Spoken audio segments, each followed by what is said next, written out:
Bonjour, je suis Bertrand Heim, je recharge les systèmes d'information d'un groupe qui s'appelle SPI. On va parler du télétravail aujourd'hui. C'est déjà pas mal ancré dans les mentalités et dans le monde de l'entreprise. Quel est l'avenir de ce mode de travail selon vous ? Alors le mode du télétravail s'est beaucoup développé grâce au Covid. Je pense qu'on en a atteint un bon niveau aujourd'hui. Honnêtement, en voyant ce qui se passe, aujourd'hui les entreprises reviennent un petit peu en arrière sur un tout télétravail. Alors peut-être les startups moins parce qu'elles ont ce mode de travail ancré dans leur gène.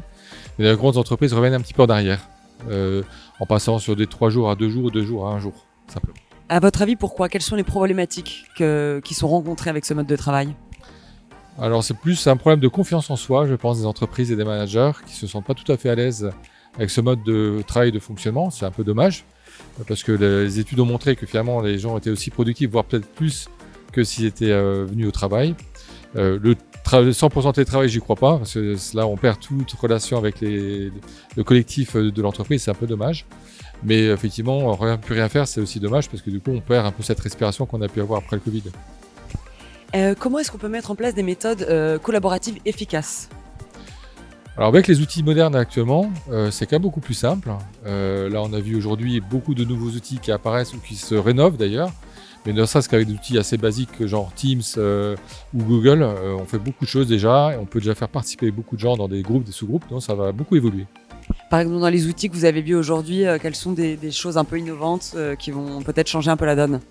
Je pense qu'il y a des outils comme Klaxoon par exemple ou Slack qui peuvent être intéressants parce que justement c'est complètement orienté, dédié par rapport à l'usage à distance en désynchronisation et c'est intéressant de voir comment ils vont évoluer, comment ils vont proposer de nouvelles solutions.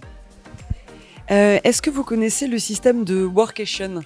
C'est en fait mettre des collaborateurs ensemble dans un lieu dit de vacances, mais où ils vont aussi travailler, mais en se retrouvant, et ce qui permet de faire une respiration par rapport au monde de l'entreprise et de garder le lien humain entre les collaborateurs.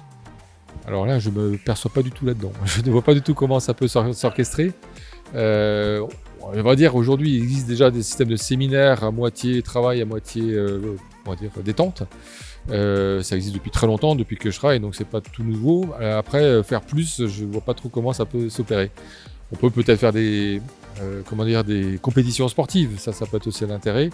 Mais là, on est quand même vraiment très intégré dans le système, on va dire dans l'environnement de travail aussi. Quand même. Donc, voilà, j'ai un peu de mal à me projeter là-dessus.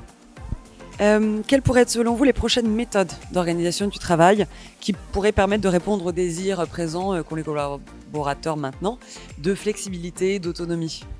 Je pense que l'intelligence artificielle qui arrive va beaucoup donner de nouvelles solutions de travail et normalement à distance, donc on aura beaucoup moins besoin d'être physiquement présent. On sera dans un environnement complètement immergé avec un système de lunettes, enfin voilà, on peut imaginer plein de solutions. Et ça va être la prochaine étape qui va arriver, je pense, et qui va arriver plus tôt qu'on ne croit. Merci beaucoup.